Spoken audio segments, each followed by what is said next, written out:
안녕하세요. 동행가 뉴스터디 동정민 앵커입니다. 박사님들 한 주간 잘 기다려주신 덕분에 저는 휴가를 잘 다녀왔습니다. 감사합니다. 네, 근데 휴가를 다녀오니까 발칵 뒤집혀 있더라고요. 무엇 때문에? 선관위 때문에. 예, 제가 지난번에 이 첫 발표했을 때도 이 두 차례에 걸쳐서 동행가 뉴스터디가 요런 기억나십니까? 이 썸네일 100만이 넘는 분들이 봐주실 정도로 다 함께 분노를 해주셨는데 그 결과가 이제 제 휴가 간사에 나왔더라고요. 더 자세하게 나왔습니다. 그러니까 감사원이 이 선관위의 여러 가지 행태들을 감사한 그 결과를 발표를 한 거죠. 자, 제가 이 자세한 내용을 오늘과 내일 전해드릴 텐데요. 오늘은요, 이 한 명을 다뤄보려고 하는데 이것만 다루려고 해도 숨이 찹니다. 워낙 내용이 많아가지고요. 바로 선관위의 2인자라고 볼 수 있는 선관위 사무총장, 장관급이에요. 장관급. 이 김세환 전 사무총장 아들, 세자라고 불렸던 이 아들에 대한 얘기로 오늘 한 회를 채워볼까 합니다. 여러분 분노할 준비 되셨습니까? 지금 시작합니다. 동투더 뉴스. 김세환 전 사무총장, 어떤 사람이냐면 1964년 인천 강화군에서 태어났어요. 강화군에서 태어났다는 거 잘 기억하셔야 됩니다. 강화가 계속 나오거든요. 그래서 강화군에 있는 선관위에 채용이 됐어요. 그리고는 이제 요직 코스를 달리죠. 선관위 정책실장, 기획조정실장, 그리고 차관급인 사무차장, 장관급 사무총장까지 올라갑니다. 최고봉, 선관위 직원으로서는 최고봉까지 올라가는 거예요. 왜냐하면 선관위원장은 대법관이 하도록 되어 있으니까 선관위 직원 출신으로는 이제 선관위원장까지는 안 되는 거니까 사무총장이 이제 최고봉까지 올라간 겁니다. 자, 이 아들의 채용 얘기를 이제 오늘 다룰 겁니다. 자, 이때 당시에 이제 여러분들이 기억하셔야 될 게 아들이 여기 강화군 선관위에 채용되는 내용을 시작할 거예요. 당시 아들은 2019년 얘기인데 2019년 당시에 김세환은 사무차장, 그렇죠? 사무차장, 차관급. 워낙 그때도 높은 거죠. 그러니까 선관위 직원으로서 제일 올라갈 수 있는 1인자가 사무총장, 2인자가 사무차장이에요. 그러니까 2인자까지 올라갔을 당시에 아들은 어디 있었냐면 강화군에 있었어요. 군에 있는 아들을 선관위로 데리고 온 거예요. 그 채용 과정을 알아보는 겁니다. 자, 2019년 10월 23일 선관위는 인천 선관위에, 자, 강화군 선관위는 인천 선관위 산하에 있는 거예요. 그 인천 선관위에 자, 7급 이하로 한 명 경력 채용하세요. 한 명 배정을 합니다. 여기서부터 이제 논란이 시작이 됩니다. 처음부터 끝까지 다 논란이에요, 여러분. 제가 설명을 딱 드릴 겁니다. 한 달 전 9월 23일에서 27일 사이에 선관위가 전국 시군구 이제 선관위에 경력 채용 얼마나 필요합니까? 라고 수요조사를 합니다. 당시 인천시 선관위는 뭐라고 보고를 하냐면 우리는요 필요 없어요. 왜? 원래 정원보다 한 명이 더 많아요. 지금 플러스 한 명이에요. 마이너스가 아니라. 그래서 채용을 희망하지 않아요. 그런데 그 다음 달에 선관위가 너네 그냥 한 명 해 라고 배정을 합니다. 아니, 보통은 채용시켜 주세요. 우리 사람 없어요 해도 잘 안 해주잖아요. 왜냐하면 조직이라는 게 한번 늘려놓으면 돈이 들어가고 이게 다 국가 예산이니까. 그런데 우리 필요 없어요. 한 명 줍니다. 그래서 물어봐요. 감사원이. 아니, 그때 당시에 왜 한 명을 준 거예요? 여기서 현장에서는 필요 없다고 하는데 이유가 기억이 나지 않는다고 얘기를 합니다. 자, 그렇게 해서 2019년 11월 11일 공고가 나가요. 인천선관위 경력 경쟁 채용 공고. 근무지 강화군 선관위. 강화군 선관위에 이제 근무할 사람을 뽑는 거예요. 이렇게 7급 이하로 뽑는데, 자, 보십시오. 원래는 이 조건이 들어가야 합니다. 어떤 조건이냐? 이번에 채용이 되면 5년 동안은 다른 선관위로 못 간다. 전부 다른 선관위로 못 가는 제한을 걸어두도록 되어 있습니다. 이건 왜냐면 선관위 인사 운영 기준에 그렇게 되어 있어요. 자, 강화군은 섬이잖아요. 격오지라고 부르는데 여러분, 뭐 공무원들이 이 섬 같은 데 잘 가기 싫어하잖아요. 왜냐하면 오지니까. 예. 그래서 그런 곳은 그 오지에서 이 뭔가 경력 채용을 할 때는 아예 조건을 걸어요. 잘 안 오려고 하니까. 그래서 이 섬 지역 등 47개 구신군 선관위는 채용을 할 때 5년 동안 전보를 제한하도록 뽑아라 라고 인사 운영 기준에 되어 있습니다. 그래서 이 기준에 따라서 2019년 11월 초에 인천 선관위는 저희는 이렇게 5년 전보 제한을 적용하는 걸로 하겠습니다라고 자체 검토를 완료해요. 그런데 중앙선관위가 요거 빼라고 지시합니다. 이거 빼고 진행하라고 지시를 해요.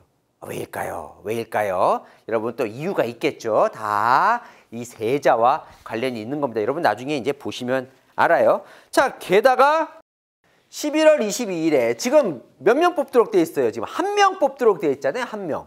그런데 1명 더 뽑아라. 2명을 뽑도록 지시를 내립니다. 선관위가. 1명 추가 배정을 하라.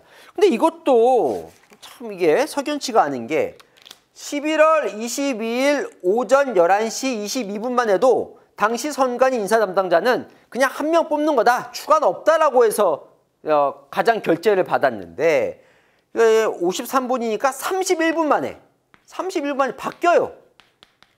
추가 1명 더 뽑는 걸로. 대체 이 31분 사이에 무슨 일이 있었던 건지를 또 감사원이 물어보죠. 왜 바꾼 거예요? 그랬더니 선관위가 처음에 인사 담당자가 저 기억이 안 나는데요. 단순 실수 같은데 했다가 나중에 또 뭐라고 얘기를 하냐면 9급 그 공채 임용자 중에 포기자가 있어서 근데 11시 22분에는 그 포기하는 사람이 있다는 걸 몰랐다가 그 사이에 알게 돼서 1명 더 뽑아야겠다라고 해서 수정한 거다 이렇게 진술합니다. 근데 감사원은 이게 말이 안 된다고 얘기를 하죠. 왜냐하면 만약에 1명을 포기를 하면 나중에 뽑을 때 추가 합격자를 1명 더 뽑으면 되지. 그죠? 그러니까 추가 합격자로 보통 하지 이렇게 아예 2명을 뽑는 걸로 하진 않는다는 거예요. 그러니까 관례에 어긋난다는 거죠. 자, 그러면 왜 2명을 뽑게 했을까? 이것도 나중 보면 뭔가 이해가 가실 겁니다. 다 누구? 이 세자로 이제 모든 게 모아지는데요. 자, 노골적으로 이 세자 채용 작전에 돌입합니다. 선관위 공무원 규칙 65조 5항에 따르면 자, 시험위원, 그러니까 평가자죠, 평가자. 서류 전형이 있고 이제 면접을 심사한 서류와 면접으로 이제 나눠지거든요. 시험 과정이. 자, 이 면접 시험위원 그리고 서류 시험위원의 절반 이상은 원래는 다른 행정기관 소속 공무원 또는 외부 민간인으로 해야 돼요. 왜냐면 내부로 선관위 내부에서 짬짬이 하면 뭔가 또 문제가 있을 수 있으니까. 그런데 실제로 어떻게 되느냐. 그래서 뭐 인천 선관위는 당시 인천 선관위가 뽑으려고 준비를 할 때 사무차장 아들이 응시한 거잖아요. 그래서 공정성을 위해서 이 규칙대로 외부 시험위원으로 위촉해야 되지 않겠습니까? 라고 물어봐요. 그때 선관위가 뭐라 얘기하냐면 아니라고 답이 내려오죠. 인사 운영 기준에 따라 내부로 위촉해. 이 또 뭐냐면 정작 규칙에는 절반은 외부 인사, 공무원이더라도 선관위 말고 다른 공무원 이렇게 하라고 되어 있는데 또 내부 기준에는 내부 인사로만 할 수 있게 되어 있나 봐요. 그런데 이 사실 운영 기준보다 규칙이 더 상위 개념이거든요. 둘이 충돌하면 원래 규칙을 따라야 돼요. 그런데 중앙선관위에선 우리 내부 기준에 따라서 다 내부 인사로 구성해. 이렇게 이제 지시가 내려오는 겁니다. 지금 계속 중앙선관위에서 자꾸 내려오죠. 인천선관위에서 보고한 거와 다른 게 계속 내려오잖아요. 당시에 중앙선관위에 김세환은 사무차장이라 그랬죠. 2인자. 계속 내려오는 거예요. 지금 뭔가. 그러면 그렇게 해서 이제 심사위원이 6명으로 구성이 됩니다. 그러니까 서류 전형 3명, 면접위원 3명, 그러니까 3명으로 구성이 되는데 모두 선관위 내부 인사로 구성이 되고 심지어 이 경력 채용 이 면접 시험위원은 면접이 중요하잖아요. 면접위원은 3명 모두 김세환 차장과 같이 근무한 경험이 있는 이들로. 그러니까 김세환이라는 사람과 같이 일해본 직장 전 동료들로 구성이 됩니다. 짧게는 몇 개월, 길게는 3년 동안 같이 일한 인물이에요. 2019년에 이 채용이 끝나고 결국 되죠. 되고 나서 그 다음에 선관위 이 직원들과 대화를 보면 본인들도 좀 문제가 될 수 있을 거라고 예상은 했던 거라고 감사원이 발표를 하는데 뭐냐면 이런 내용이 옵니다.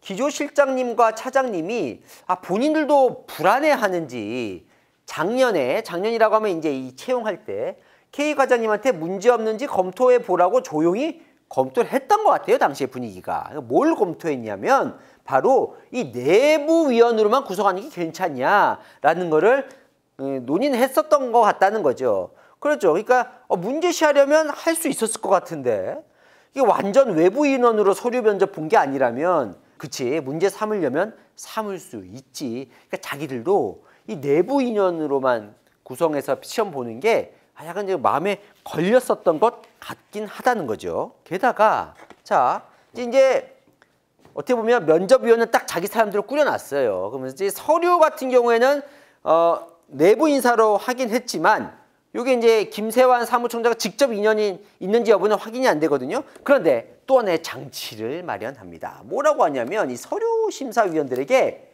뭘 알려줘요. 뭘 알려주냐면 원래 이 공고 조항에는 뭐라고 돼 있냐면 공고 자격에는 자 보십시오.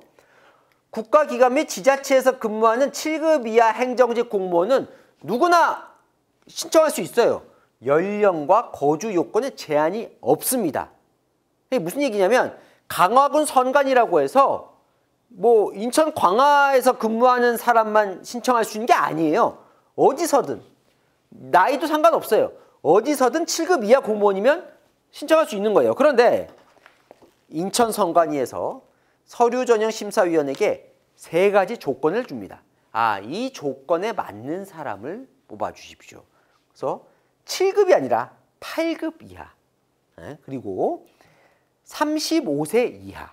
그러니까 연령 제한 없다고 했는데 나이 많은 사람은 빼고 35세 이하. 그리고 거주 요건도 원래 제한이 없는데 인천에서 출퇴근 가능한 자만 뽑아달라고 얘기를 합니다. 자, 왜일까요? 자, 세자 조건과 딱 맞죠. 8급 이하. 그러니까 원래는 7급도 뽑을 수 있는 건데 7급은 빼고 8급, 9급만 뽑으란 얘기예요. 왜냐면 김세환 아들 8급. 35세 이하만 뽑아라. 92년생 35세 이하. 인천 출퇴근 가는 자만 뽑아라. 인천 강화군 거주. 자, 이렇게 해서요. 원래 몇 명이 처음에 공고에 신청을 하냐면 26명이 신청을 하거든요. 자, 이 중에서 이 3가지 조건을 거는 바람에 8명으로 그냥 자동 추려집니다. 당연히 그 8명의 김세환 아들은 포함이 되는 거죠. 자, 그러면 8명이 서류 전형 통과해요. 그럼 이제 뭐예요? 이제 먼저 봐야죠. 자, 겉으로는 면접 심사위원들은 감사원 조사에서 이렇게 얘기를 했다고 합니다. 저는 김세환 아들이 신청했는지 몰랐다 라고 얘기를 하는데 감사원은 그랬을 리가 없다고 보죠. 왜냐? 그 아들의 인사기록 카드에 이미 가족관계에 부 김세환 1964년생 이게 써놨어요. 김세환. 그럼 상식적으로 보다가 김세환? 설마 내가 아는 김세환인가? 라고 확인 당연히 했을 거라는 거죠. 게다가 인천 선관위 방호 직원은 이렇게 진술합니다. 방호 직원이에요. 방호 직원. 선관위에. 그러니까 실제로 선관위의 뭐 주축이 아니라 방호 직원 뭐라고 얘기를 하냐면 웬만한 사람들은 사무차장 아들이 지원했다는 거 다 알고 있었을걸요. 제가 소문이 제일 늦으면 늦었는데 나도 알았을 정도니 선관위 사람들 다 알았을 거야 아마. 이렇게 진술합니다. 게다가 자 이건 몰랐을 리가 없다고 보는 게 김세환 강화군 선관위 출신이죠. 부인이 강화군 공무원으로 입직을 해요. 부인이. 아들이 강화군 8급에 있었죠. 당시에 강화군 선관위뿐 아니라 강화군청도 다 알았다는 거예요. 이번에 김세환 아들이 우리 강화군에 있었는데 선관위 간대. 다 알았다는 거예요. 그러니까 선관위에서 정작 심지어 이 면접위원이 몰랐을 리가 없다는 거죠. 김세환 그래서 이번에 논란됐지만 강화군수에 출마도 했다는 거 아닙니까? 국민의힘 그쪽으로. 또 몰랐을 리가 없다는 게 이 위원 중에 한 명은 나중에 이제 김세환 아들이 합격을 하잖아요. 합격하고 얼마 안 돼서 결혼을 해요. 근데 이 위원이 그 결혼식에서 축의금을 받습니다. 그러니까 얼마나 각별한 사이면 아들 상관 아들이 결혼하는데 거기 축의금을 받겠어요. 그러니까 몰랐을 리가 없다. 왜냐하면 게다가 다 아까 제가 뭐라고 말씀드렸죠? 3명 다 김세환하고 같이 근무한 경험이 있어요. 네. 그래서 어쨌건 그래서 지금 3명이 이제 면접 채점을 하잖아요. 채점을 하는데 1명 만점 줍니다. 누구? 김세환 아들. 또 한 명도 만점을 줍니다. 오래 근무한 두 사람이 둘 다 만점을 줘요. 다른 한 명은 만점을 주지는 않습니다. 그래서 결국 김세환 아들이 몇 등으로 채용이 되냐? 2등으로 채용해요. 2위. 2위로 결국 채용이 됩니다. 자, 아까 한 명 늘렸죠?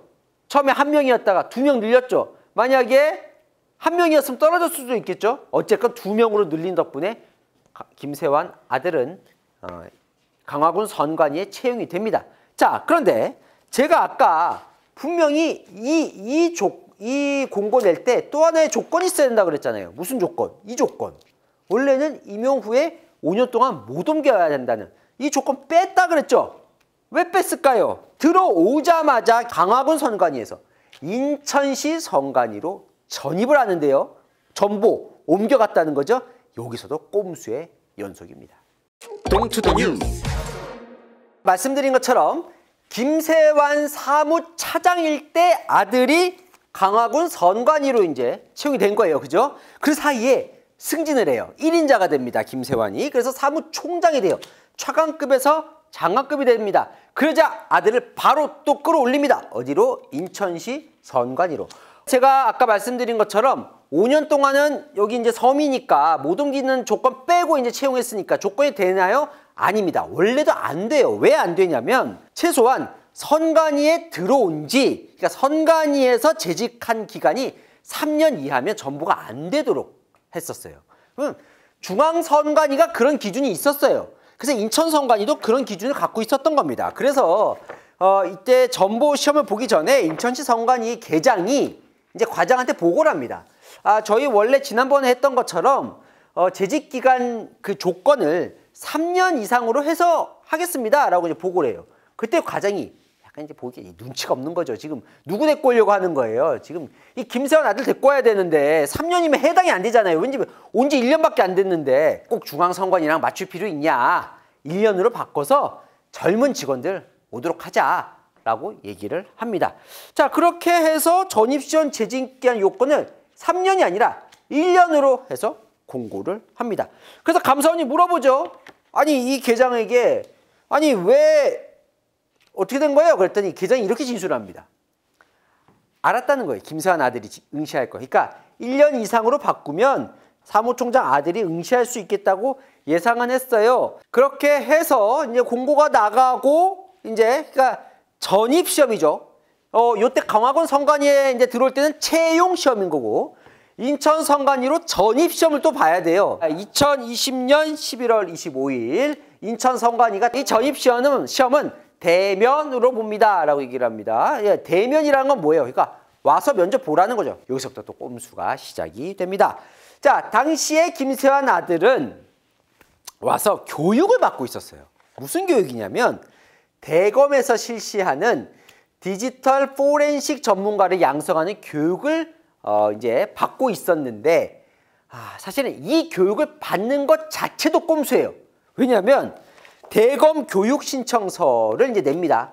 이것도 이제 교육을 받고 싶어하는 사람들이 많아서 대검에서 하는 그 교육. 이 이제 대검에서 실시하는 교육은 선관위만 하는 게 아니라 이제 여러 기관에서 이제 이 교육을 받는 건데 이 교육을 받으려고 이제 신청을 할 때 이제 김세환 아들이 이제 신청을 하는데 지금 당시에는 전입 전이잖아요. 그럼 자기 소속은 어디예요? 강화군 선관위예요. 그죠? 그런데 신청할 때 인천 선관위에서 근무하는 것처럼 서류가 바뀌어서 신청을 합니다. 이 이유가 있는 거예요. 왜냐하면 당시에 선관위에서 그동안 선관위에서 2014년 이후에 8명이 받았는데 단 한 명도 구시군, 그러니까 시 단위가 아니라 그 밑에 군 단위에서는 받은 적이 없어요. 적어도 시 선관위 정도의 교육을 받도록 했던 거예요. 전례가. 그랬더니 이 사람 지금 군 선관위에 있잖아요. 그래서 시 선관위로 아예 바꿔서 소속을 신청을 합니다. 거기다가 포렌식 전문가 양성 교육이 진짜 이건 실무를 쓸 수 있는 정말 전문가를 양성하는 거기 때문에 기본적인 포렌식 자격증 정도는 있는 사람을 교육을 시켜주는 거죠. 그런데 그래서 8명 모두 포렌식 전문가 자격증이 있었어요. 이 김세환 아들은 그 자격증이 없습니다. 그러니까 유일하게 포렌식 자격증도 없고 시 단위의 선관위도 아닌 사람을 이 교육으로 보낸 거예요. 그것도 이렇게 사실상 신청서를 위조해서. 그러니까 사실 좀 어렵잖아요. 대기가 사실. 그러니까 추천서까지 써줘요. 사실은 추천서를 쓴 경우도 없었대요. 추천서를 써주고 중앙선관위가 주관하는 디지털 포렌식 연구과제에 참여한 적이 있습니다. 그러니까 자격증은 없어도 연구는 한 적이 있어요 라고 써서 보내는데 실제로는 포렌식 연구과제에 참여한 적도 없어요. 자, 이렇게 꼼수를 부려서 이 교육을 받고 있었습니다. 근데 지금 대면으로 전입시험을 봐야 되니까 어려운 거예요, 이게 지금. 그렇잖아요. 또 기껏 들어갔는데 어렵게 또 요거 지금 양해 구하고 또 나와서 대면 시험을 봐야 되잖아요. 그래서 어떻게 하냐면 비대면으로 바꿔버립니다. 시험을. 비대면으로 바꿔. 그래서 12월 8일에 선관위에서 지침이 내려가요. 총장님 지시사항입니다. 여기서 지금 총장 누구예요? 선관위 사무총장 김세환. 승진했잖아요. 사무총장으로. 총장님 지시사항을 시달합니다. 시도위원회에서 전입평가를 할 때 면접은 비대면으로 하세요. 핑계는 코로나니까요. 이렇게 얘기를 하는 거예요. 코로나니까 비대면으로. 그래서 김세환 아들은요. 시험을 어디서 보냐면 대검에서 시험 봅니다. 비대면으로. 이렇게 줌으로. 비대면으로 시험 보고도 전무후무한 일이라고 하는데 그러면 이제 전입시험이니까 면접심사위원이 비대면 면접을 하는 심사위원이 있을 거 아니에요. 그 심사위원 누구로 꾸려지느냐? 1년 전에 강화군 선관위에 들어갔던 만점 줬던 그 면접심사위원들이 이 전입심사위원으로 들어갑니다. 심사위원장으로 인천시 선관위 과장이 들어가는데요. 이 과장이 시험 보기 전에 나눈 메신저를 보면 기가 찹니다. 2020년 12월 7일 이때 언제냐면 김세환 아들이 전입이 이제 시험에 합격이 된 게 12월 22일, 23일이에요. 그러니까 그 전이에요. 그러니까 합격 전이 아직 전입이 될지 안 될지 모르는 상황에서 당시 전입 심사를 위원장을 맡은 인천 선관위 과장과 중앙 선관위 과장이 이런 대화를 나눕니다. 기가 찹니다. 어제 전화가 오셨는데 김세환 아들 얘기만 하다가 과장이 예정대로 하기로 했나요? 네, 사소한 문제가 있긴 하지만 잘 해결되겠죠. 뭔 얘기라는 걸까요? 과장이 얘기를 합니다. 관사를 이용하는 것은 소문이 안 좋을 텐데요. 관사 이용 얘기가 나와요. 관사 뭐냐? 그죠? 관사라는 게 뭐예요? 인천 선관위가 갖고 있는 이제 직원들이 이제 멀리 살면 출퇴근하기 어려우니까 관사를 이제 마련해 놓죠. 정부 기관들이 그 관사를 얘기를 하는 거예요. 그런데 지금 어떤 관사? 인천 선관위 관사. 그런데 김세환 아들 얘기가 나와요. 지금 김세환 아들은 어디예요? 강화군 선관위에 있어요. 인천시 선관위 전입시험을 보려고 하는 거예요. 그런데 합격하기도 전에 이미 김세환 아들 관사 지금 논의하는 거예요. 그러니까 무슨 얘기예요? 사실상 내정이 되어 있었을 걸로 지금 의심이 되는 거죠. 근데 그러니까 이 과장이 근데 관사를 이용하는 건 소문이 안 좋을 텐데. 그러게요. 고민인데 그건 안 하는 게 나을 듯합니다. 절대로 관사 사용하면 안 됩니다. 총장님 며느리도 남동구 쪽으로 온다는 소리가 들리던데 총장님 누구? 김세환.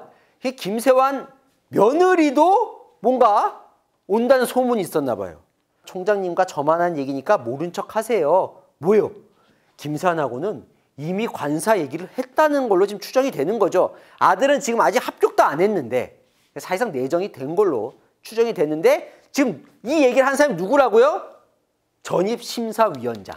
그러니까 뭐 거의 합격이 확실히 된 거죠. 어쨌건 합격이 됩니다. 그런데 이 관사도 지금 이제 사실은 이 김세환 아들은 자격이 안 돼요. 왜냐하면 인천 선관위에 관사가 당시에 세 채가 있어요. 세 채. 세 채. 근데 이미 세 채 모두 다 사용을 누가 하고 있어요.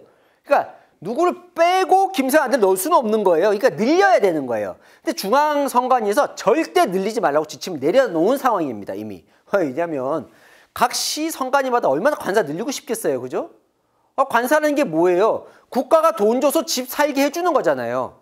그러니까 그 사이에 사실은 자기는 뭐 다른 자기 갖고 있는 집은 뭐 전세 주거나 팔거나 뭐 어떤 식으로 해도 자기는 국가 집으로 살 수 있는 거잖아요. 혜택이잖아요. 그죠? 그래서 관사를 서로 늘리고 싶어 하니까 저희가 못 늘려 이렇게 딱 막아놓은 상태예요. 근데 세 채는 이미 다 차 있는 상황. 게다가 김세환 아들은 전입을 해도 관사 대상이 안 돼요. 왜냐하면 그 관사는 자발적 전입자는 관사를 못 쓰게 해놨습니다. 이게 무슨 얘기냐면 인천시 선관위에서 꼭 필요한 사람을 인센티브처럼 데려올 때 그러니까 비자발적 전입자 그러니까 인천시 선관위에 꼭 필요해요. 이 사람이. 이 사람 별로 안 오고 싶어해요. 그럼 뭔가 유인책이 있어야 되잖아요. 그런 사람한테 야, 너 좀 멀리 사니까 집이 멀지 우리 관사 있으니까 거기 살아 라는 비자발적 전입자만 관사를 쓰도록 되어 있는데 지금 김세환 아들은 뭐예요? 내가 갈 거예요 라고 손든 자발적 전입자잖아요. 그럼 관사 대상이 안 돼요. 그런데 관사를 하도록 한 거죠. 자, 2020년 12월 23일 이때가 언제냐면 합격 발표 직후 김세환 사무총장이 중앙선관위 과제에게 연락을 합니다. 인천선관위에 관사를 추가로 배정해줄 방법이 있나? 검토 후에 보고 드리겠습니다. 라고 하고 선관위 과장 지금 1인자잖아요. 선관위 사무총장. 사무총장이 지시했는데 바로 보고하죠. 2~3시간 뒤에 이 선관위 과장이 들고 올라갑니다. 검토한 결과를. 자, 인천 임차관사 확대 운영 방안 보고서를 말해서 올라가요. 2가지 제가 방안을 마련을 했습니다. 첫 번째 안은 뭐냐면요. 원래는 원룸인데 원래 집에 그걸 투룸짜리로 구하겠습니다. 그럼 뭐예요? 그러니까 한 집에 2명이 서로 살 수 있게 하겠다는 거죠. 네, 투룸. 아니면 다른 시도에 있는 것을 중에 비어있는 관사를 뺏어와서 인천에 배정을 하는 그 2가지 안이 있습니다. 라고 보고를 합니다. 이것도 특혜죠 사실은. 예. 왜? 원룸에서 투룸으로 바꾸면 돈 더 많이 내잖아요. 그럼 그 돈 누가 내요? 국민 세금입니다. 그죠? 세금으로 더 큰 평수를 얻겠다는 얘기죠. 2번째, 다른 시도 걸 뺏어서 지금 인천시도를 데리고 오겠다는 거예요. 그랬더니 김세환 사무총장 뭐라고 하는지 아십니까? 이게 둘 다 마음에 안 든다는 거예요. 왜? 투룸은 불편하지. 무슨 얘기예요? 같이 살아야 되잖아요. 다른 사람하고. 2번째, 이거는 말 나오지.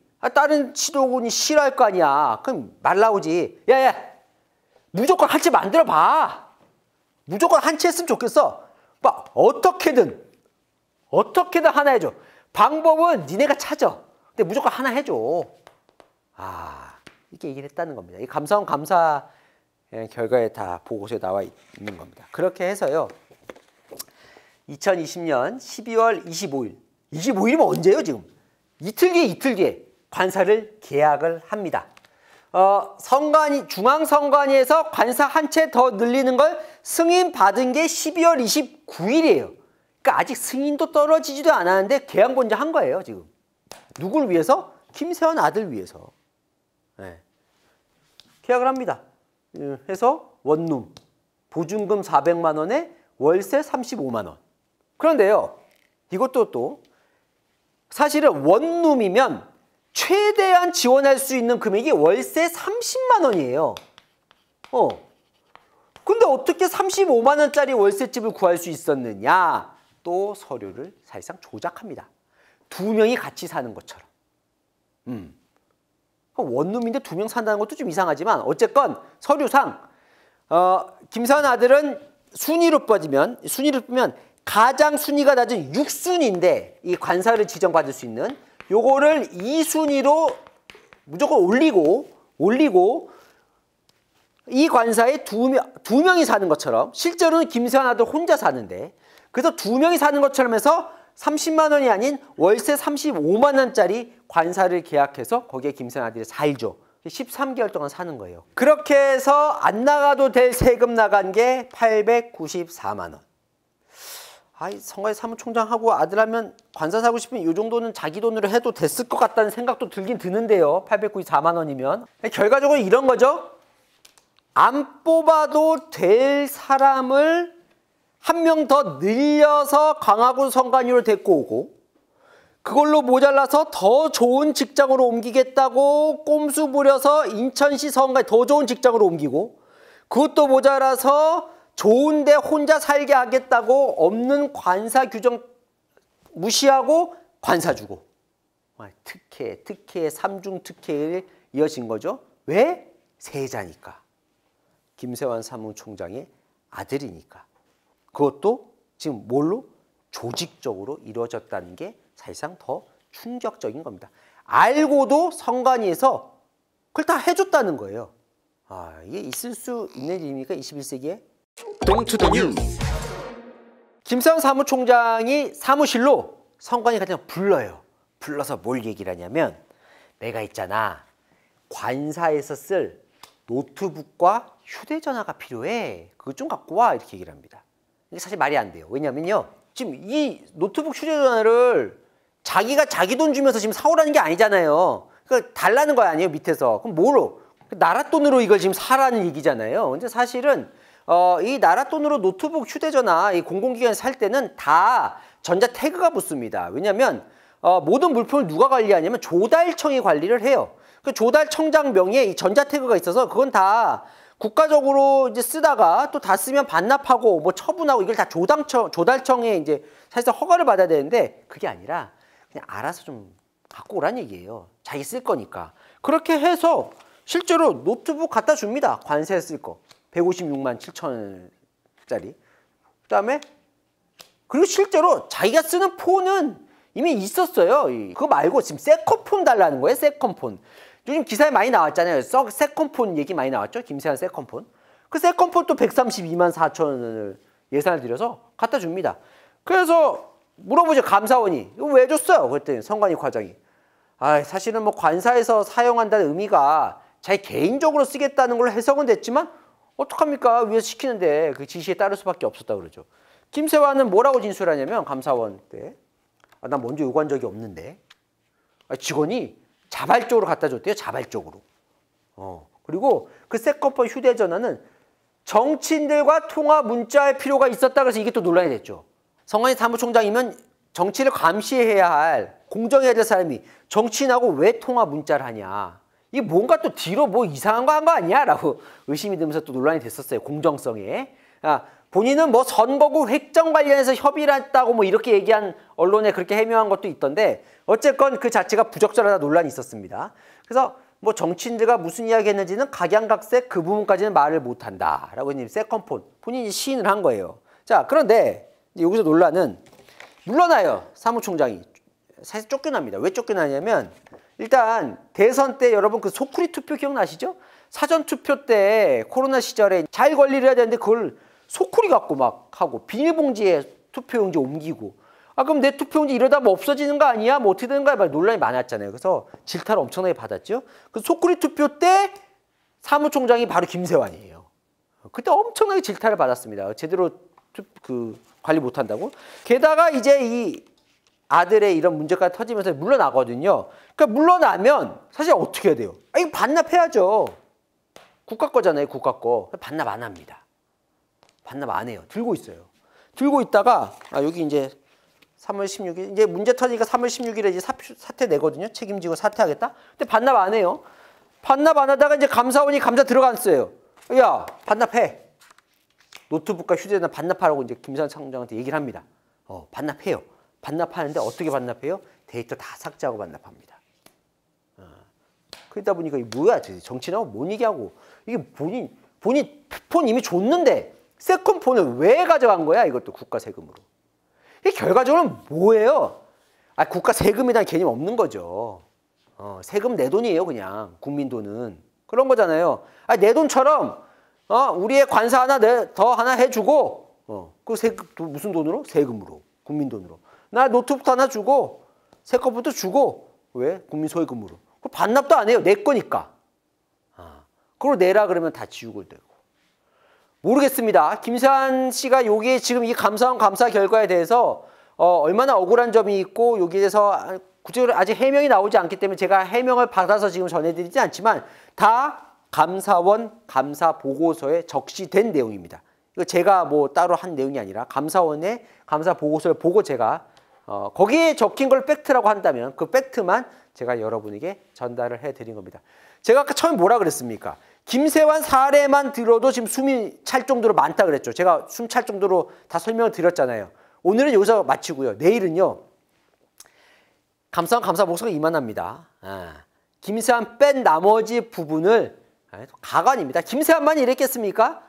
성관이, 가관인 성관이 행태를 내일 제가 한눈에 한 방에 다 정리를 해드리겠습니다. 퀴즈 나갑니다. 김세환 전 선관위 사무총장의 아들을 위해서 선관위가 제공한 특혜가 아닌 것 4개 중에 3개는 선관위가 제공한 거예요. 1번 채용 조건 수정, 2번 대검 교육 선발, 3번 관용 차량 제공, 4번 관사와 월세 제공. 이 중에 하나는 제공한 적이 없습니다. 보시면 쉽게 아실 수 있을 것 같아요. 정답 아시는 분은 밑에 댓글 남겨주시면 5분 추첨해서 제가 선물 드립니다. 박사님들 꼭 그 보시고 한번 맞춰주시기 바랍니다. 또 복잡한데 궁금한 이슈 있으시면 댓글 남겨주시면 제가 또 선물도 드리고 설명도 드리겠습니다. 아시죠? 평일 오후 7시엔 뉴스에이, 주말 오후 3시엔 동행과 뉴스터디. 오늘 순서 여기까지입니다. 감사합니다.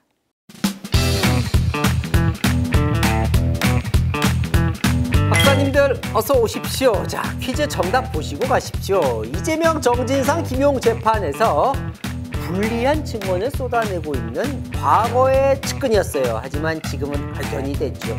핵심 증인 누굽니까? 익숙한 이름 4명이 나왔지만 정답은 그리고 3번 유동규입니다. 당첨자 나갑니다. 5분이요. 첫 번째 당첨자님은 하얀 모래의 꿈. 아이디가 참 예쁘네요. 하얀 모래의 꿈. 백사장이 탁 떠오르네요. 자, 3번 유동규 맞춰주셨습니다. 소문만 들었지 자세한 내막은 잘 몰랐는데 일목요연하게 정리해 주셔서 수고가 많습니다. 동행과 뉴스터디 그리고 채널A 프로가 최고입니다. 감사합니다. 네, 최고가 되도록 노력하겠습니다. 뮤직린님도 당첨되셨습니다.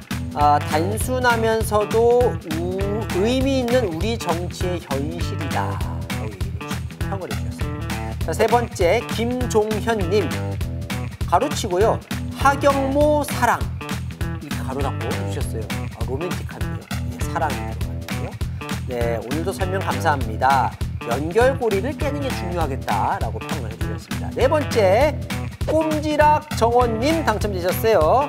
자, 유동규 씨가 모든 걸 걸고 진심으로 진술한다는 느낌을 받으시는데요. 본인은 확실한 설명에 감탄해 주신다고 감사드립니다. 자, 마지막 당첨자님은요. IS강 KANG님. 저 좀 뽑아주세요. 네, 뽑아드립니다. 네, 당첨되셨습니다. 늘 잘 보고 있습니다. 쉽게 설명해 주셔서 이해하기가 좋습니다. 해주셨습니다. 자, 당첨자 되신 분들은 저희 채널A 뉴스 유튜브 채널 들어가셔서 게시물만 클릭해서 들어가시면 거기에 당첨자 명단 그리고 어떻게 받으시는지 나와 있습니다. 선물로 꼭 받아가시고요.